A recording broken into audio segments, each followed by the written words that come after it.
ایک بات کو لینا اس میں بحث کرنا انسان کو فرق چلا جاتا ہے بے ادبی، اور بے ادبی سے انسان کی ساری عبادت ضائع ہو جاتی ہے، بے ادبی سے انسان ایمان کھو بیٹھتا ہے۔ ہاں بڑا خطرہ ہے اس میں، تو ایسی باتوں میں نہ پڑا کریں،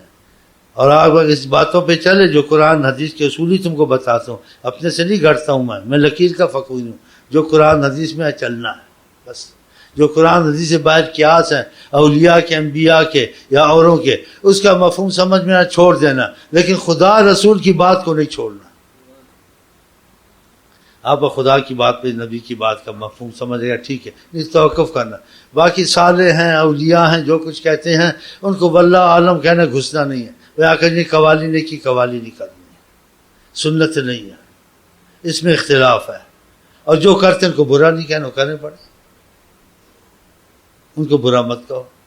آقا نے ڈھول نہیں بجائے، آقا نے یہ چیزیں اس طرح نہیں سکھائیں، یہ چیزیں اختلاف کی ہیں، یہ چھوڑ دو، اور جو کرتے ہیں ان سے جھگڑو میں تم کرو، تمہارا دل مانتا ہے، ہمارا دل احتیاط کو مانتا ہے کہ ہم احتیاط کرتے، اختلاف میں جاتے نہیں، کہ قوالی سنت رسول نہیں ہے، سنت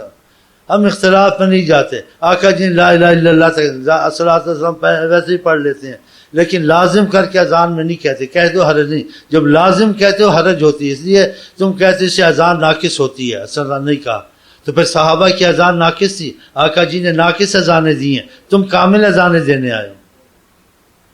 یہ ایسے نہیں ملا۔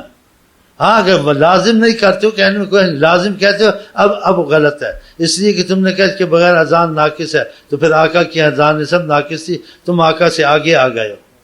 ایسی باتیں نہیں کرنی چاہیے۔ ہم بعض چیزیں کہتے ہیں آقا نے نہیں کی، لیکن ہم لازم سمجھ کے نہیں کرتے، ہر نماز کے بعد شکریہ ادا کرتے ہیں حضرت محمد مصطفیٰ کا جزا اللہ عنہ، یہ قرآن حدیث میں نہیں آیا، جب لازم کہیں گے اب نہیں کہنا چاہیے، ہم نے لازم قرار دیا، لازم چیزیں خدا رسول کر سکتے ہیں،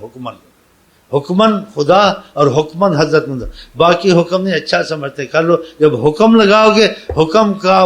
مقام اللہ کا اور حضرت محمد، تمہارا حکم کا مقام نہیں ہے۔ یہ باتیں کوئی اتنی باریک نہیں جو میں آپ کو سمجھا رہا ہوں، اسی کہ تھوڑا بہت ذکر اذکار کر دیں، آپ کو تیزی سے فائدہ ہوگا، جو اختلاف میں چلو گے آپ کا تیزی کا فائدہ ختم ہوگا، آپ فتنے میں پڑ جاؤ گے، خدا بھی آپ سے خوش نہیں ہوگا، نبی بھی نہیں خوش ہوگا، اس لیے آقا جی کہتے خدا اس پر مشقت ڈالے جو میری امت پہ مشقت ڈالے، بتاؤ، اور فتنہ قتل سے بھی زیادہ ہے، مسلمانوں میں پھوٹ ڈالنا، ان کے دل میں کینہ ڈالنا، ان کے دل میں بغض ڈالنا، پھر ہوتی ہے کہ دوسرے کی مسجدوں میں نماز نہ پڑھنا، ہمیشہ اختلافی باتیں کرنا، جس چیز میں اختلاف توقف، آپ کافر کے ساتھ بیٹھ سکتے ہیں، مسلمان کے ساتھ بیٹھ سکتے ہیں، یہودی کے ساتھ بیٹھ سکتے ہیں، یہ تو تم لوگ مسلمان آپس میں نہیں بیٹھ سکتے، تو اخلاق محمدی دوسرے سے کیا تمہارا ہوگا، پھر گالیاں دینا، ایک دوسرے کو لانتے کرنا۔ بت والے کتنے مشرک ہیں، یہودی کتنے ہیں، قرآن میں ان کو بھی گالی مت دو جو یہ شرک کرتے ہیں، اس لیے اس سے پھر تمہارے خدا کو گالی دیں گے۔ ہاں تو پھر اچھی بات ہے ایسے مقابلے کرنے۔ آقا جی اس پر خدا کی لعنت، تو ایک حدیث میں جو ماں باپ کو لعنت کرے، کہا یا رسول ماں باپ کو تو کیسے کرتا سمجھ، کہا تم کس کے ماں باپ کو کہے گا، تمہارے ماں باپ کو کہے گا نا، تم نے نہ کہا ہوتا تو وہ بھی نہ کہتا نا، یہ تم نے اس کو دلوایا ہے گالی اپنے ماں باپ کو، اس کو جب ٹوکا اس کے ماں باپ اس نے بھی کہہ دیا، یہ تم نے اپنے ماں باپ کو لعنت کی۔ جی ہوش کرنی چاہیے،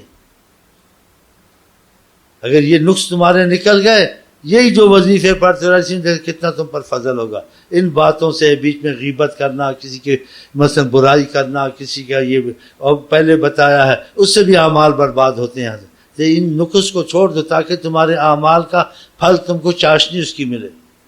اور جب نقص آ جاتا ہے تو پھر انسان کو ذکر میں لذت نہیں ملتی، درود میں لذت نہیں ملتی، اس میں تو اس کا دل نہیں لگتا، اور جس چیز میں انسان کو جو لذت ملتی ہے اس چیز کو انسان چھوڑتا نہیں، تو یہ چیزیں جو سی پرہیز کریں ان سے، تاکہ آپ کو کچھ چاشنی ملے، اور چاشنی تو چھوڑو، آگے خدا تعالیٰ کا مسئلہ جیسا وہ وحی کا تو نہیں کہا جا سکتا، لیکن اللہ انسانوں سے بھی متکلم ہوتا ہے، تجلیات میں سلسلے کی چیزوں میں لکھا ہوا ہے، جب اللہ تجلی کرتے ہیں انسان سے، بعض انسان سے متکلم ہوتا ہے، خدا سے اس کا پیار ہوتا ہے، خدا سے باتیں ہوتی ہیں، سوال جواب ہوتا ہے۔ ہاں بڑے مسئلے ہیں، بڑے باریک باتیں ہیں، یہ خود کھلتی ہیں، سکھائی نہیں جاتی، تو یہ خود آپ کے ذکر اذکار میں کھلیں گی۔ اگر آپ نے وظیفے لیکن چیزوں سے پرہیز کی، ہر مسلمان سے محبت کی، جس اختلافی مسئلہ کسی نے کہا بھائی اس میں اختلاف آ گیا اس کو چھوڑ دیتے ہیں، اس سے بات آئندہ نہیں کریں، اس لیے اس میں علماء کا اولیاء کا اختلاف ہے، یہ خدا رسول جانے، ہم اس کو چھوڑتے ہیں اس لیے کہ خدا کا بھی حکم یہ ہے فردوہ الی اللہ والرسول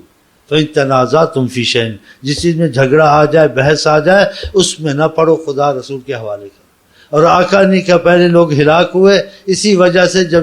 یہ اختلاف کے مسائل میں بحث کرنی منع ہے، آپ چھوڑ دیں، کسی سے جھگڑا ہو ہی نہیں سکتا۔ آپ 100 سال دیوبندی سے ساتھ رہ سکتے ہیں، بریلوی کے ساتھ رہ سکتے ہیں، ہر کسی کے ساتھ، کہ اختلاف کے مسائل آپ کہتے ہیں اس کو چھوڑنا نہیں، تو پھر سوال ہی پیدا نہیں ہوتا جھگڑے کا۔ جھگڑا شروع ہی ادھر سے ہوتا ہے جہاں سے اختلاف شروع ہوتا ہے، ہم تو اس کو چھوڑ ہی دیں۔ اور یہ نقطہ ہم کو قرآن نے بتایا، حضرت محمد مصطفیٰ نے بتایا، اسی پر ہم چلیں۔ یہاں جو آتا ہے ہم اس کو محبت کی نظر سے دیکھتے ہیں کہ کلمہ پڑھتا ہے خدا رسول کا، ہم نہیں سوچتے یار بریلوی ہے، دیوبندی ہے، یار کیا ہے، کیا ہے، ہماری لائن کا ہو جائے، ہم دیوبندی ہیں، ہم بریلوی۔ خدا کی قسم نہ دیوبندی ہے نہ بریلوی ہے، بس لیلا مجنوں بننے کی کوشش، کچھ ہو گئے اور کچھ ہو رہے ہیں اور انشاءاللہ ہو کے مریں گے، بس خلاص۔